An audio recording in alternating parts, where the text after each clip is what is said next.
Welcome back, homeschool friends. I'm Carrie, and this is Any Day Blessings. I would love for you to go ahead and hit that subscribe button if you are new here and follow along as I share all about our homeschooling and homemaking and frugal living and thankful living, all that sort of thing.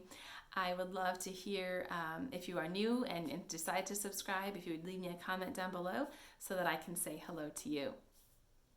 Go ahead and hit that like button if you like to hear about homeschool schedules. I know I get a lot of feedback when I post these videos, so I think you like them. And let me know if you come to YouTube to get ideas like this, like I do, because this idea I actually got from Abby at Rooted in Rest, and I've already shared it with you once before, but I shared it with you like it was something I was going to consider over the Christmas break, and I just decided to pop back on for a short video to let you know that we are in fact going to go ahead with this schedule change, and I thought I would flip the camera around and show you our finished schedule for the rest of the 2021 school year and then leading into the fall for the 21-22 school year. So I will flip that around here and let you know what we came up with. All right, so here we are. This is my schedule for 2021. As you can see, I scheduled out the remainder of this current school year. Here's our summer break here into August, and then I actually started filling out the fall portion of next school year just to kind of test the process out and see where that would land us. So I wanted to figure out a couple things with this. First of all, I wanted to figure out what fall would look like and how many weeks we would get of school we would get in doing the Sabbath method before the Christmas break, because I know I want to be somewhere around the 16 to 17 mark before Christmas. And then I wanted to see how far into summer we would go if we did the Sabbath method. Those are the two things I was looking for. So I decided to start off with the fall portion and see how that would go. And then I actually scheduled out the rest of this school year second, because I really was most concerned about how much school we would get in before Christmas time if we did the Sabbath week method. So I just ended up starting with the Monday that we typically start with anyway, which is the third Monday in August, and I scheduled out my 6 green weeks. Now, if I didn't mention this, the green weeks are the weeks we're doing school, the orange weeks are the week that we are off. So I scheduled out my first 6 green weeks, and then here is a break week, which actually we took a break this week in this school year anyway, just because we already had a vacation planned. And so I thought that was kind of funny that just is where that landed. And then I came up and I scheduled 5 more weeks, because this week here we already have existing vacation plans. So I wanted to make sure that we could be off this week. So when I counted, it was 5 weeks and not 6, but I just decided to play it out and see where it landed us. I came back after that vacation week and I was able to schedule out 6 more weeks before a Christmas week. Now, the one thing I was a little disappointed when I finished this schedule, I saw that we're really only going to be able to take 2 weeks at Christmas time, or we'll have to go into school in June. I really had to decide that 1 week where I was willing to give it.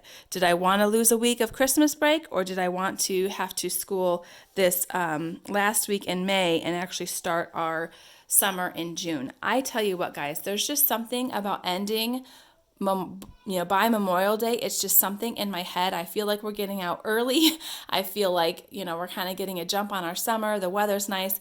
And I decided I'd rather have this week off here. So I decided to only give us 3 weeks at Christmas, 2 weeks at Christmas time, even though for the past 2 or 3 years we've taken 3 weeks. And I've really, really liked that extra week. The nice thing about this is, though, Christmas is a Saturday, so I still have a good long time before the holiday, to do any last minute things or whatever. It's not like Christmas is right here, on this Monday or Tuesday or something like that. So I still do have a good chunk of time before the holiday if there are things that I still need to get done in our home. So I actually scheduled this portion of the year, which is actually the beginning of next school year. I scheduled this first just to see what I would end up with. And if you do the math, I have 6, 5, and 5 for 16 weeks. And that's where I ended up this year. I ended up getting 16 weeks of school in this year, and before we went on Christmas break. So I'm like, okay, that works. Let's see what the second half of the school year looks like. How many weeks can I get in there? And so this is actually for this school year. This is how we will end up for this school year. So I got 16 weeks in before the break in this school year, and I'm going to get 18 weeks in after the break. So it is short of the 36 weeks that many people schedule their year around. However, in my particular state, I'm just committing to school for a certain number of hours throughout the whole school year, and knowing what we do on the weekends and even in the evenings that's related to school, I'm perfectly fine in my conscience saying that doing 34 formal weeks of homeschool, that we are getting those hours in. I've actually taken the time when we first started homeschooling to sit down and write down about how many hours of learning we are doing in a day, and we far surpass that hour mark that they have asked me to commit to. So I am creating a 34-week school week in this Sabbath method. If you need to school the full 36 weeks, what I would do is I would go to school this week here and possibly this week here if you just want to add it both weeks onto the end of the year, or if you'd rather school this week here and go back earlier a week, whatever you prefer. You would just need to pretty much take a week off of either end of your school, of your summer, or take 2 weeks off the beginning or 2 weeks off the end, however you want to do it. You would just have to subtract some weeks from your summer to make this a 36-week school year. Now mine's a 34 and I'm fine with that. So we will go back to school January 4th. We went back to school January 4th.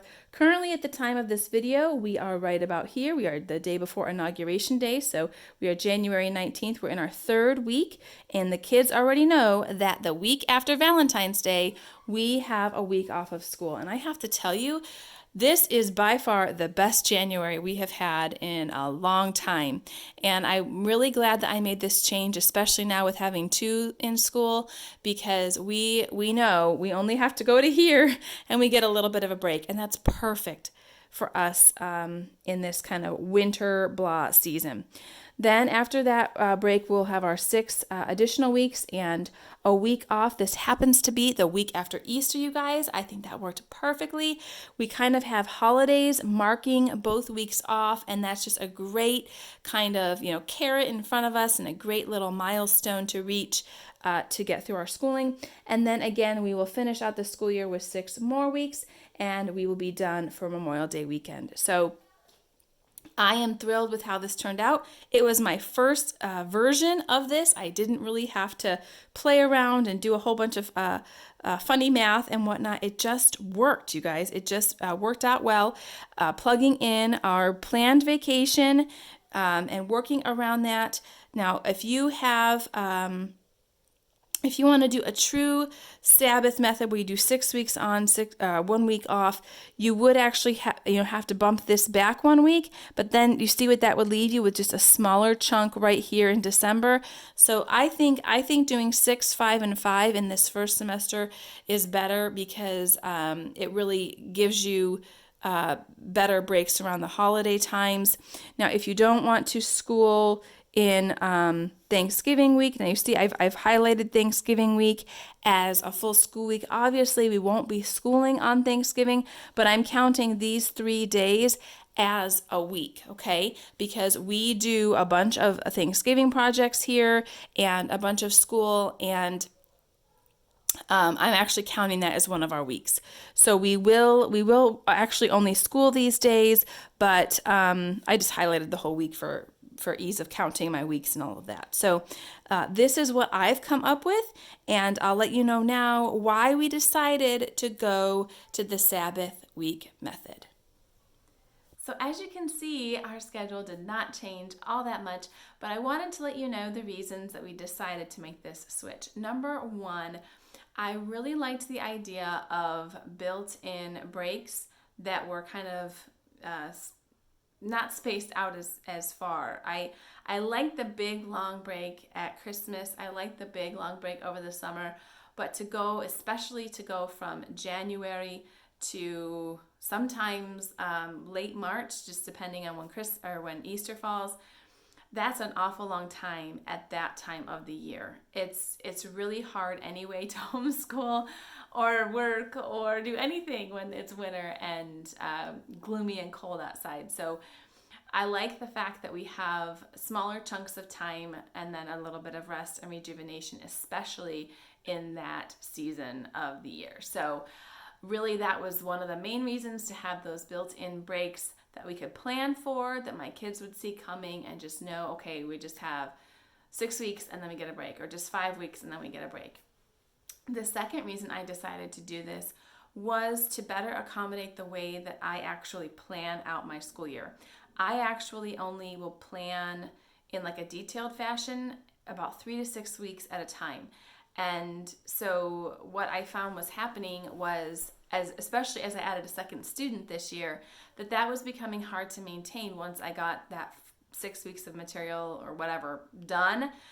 I was still kind of in the school session and had to kind of come up with the plans for the next little bit of time until our break. And so this will give me a built-in kind of planning period to come up with the next 6 weeks of stuff that we're going to do. I have a general plan in place. I've shown you those planning videos and I can leave those down below for you. But I just felt that having that built-in break, not only for just like my kids' sake and their, motivation to kind of get to that 6 week point, but also for me as the planner mom that I am, I wanted to make sure I had time to gather up this stuff for the next 6 week period and not actually be in school in session while trying to do that. I hope that made sense. So it does give me a little more breathing room and less time having to do that after the kids go to bed at night. So I'm thankful for that built into this Sabbath week schedule as well. The third reason I decided to move to this sort of a schedule was because my husband takes very irregular vacations. He doesn't get a typical summer vacation because of his position at our church and all the summer ministries that are happening. He just doesn't usually even try to take vacation in the summer. And so by having these built-in breaks, we kind of know when we're not going to be in school. They're all kind of, outside, with the exception of our big chunk in the summer. These Sabbath week breaks are all kind of outside of like normal vacation times.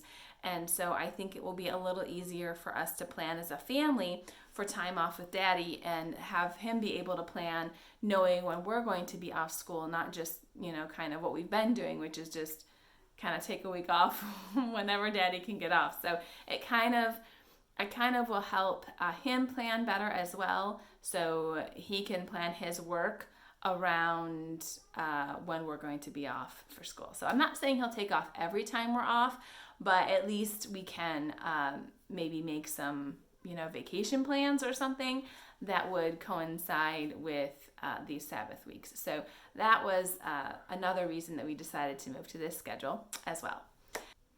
So that wraps it up. I just wanted to come back on since I told you that I was thinking about doing this. I thought I would pop back on right quick and just show you what we came up with, what we're going to move forward with, and hopefully it helps you if you're considering changing up your schedule a little bit this year.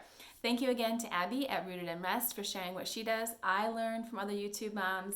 I hope you all are learning from me something that is helpful to you. Please leave a comment down below if this is something you're going to try, or maybe if you do a version of this in your home. I love learning from you and helping you all out in the comments, and it's always real exciting to see when one of you leave a message down there. I will catch you in the comments and see you in the next video.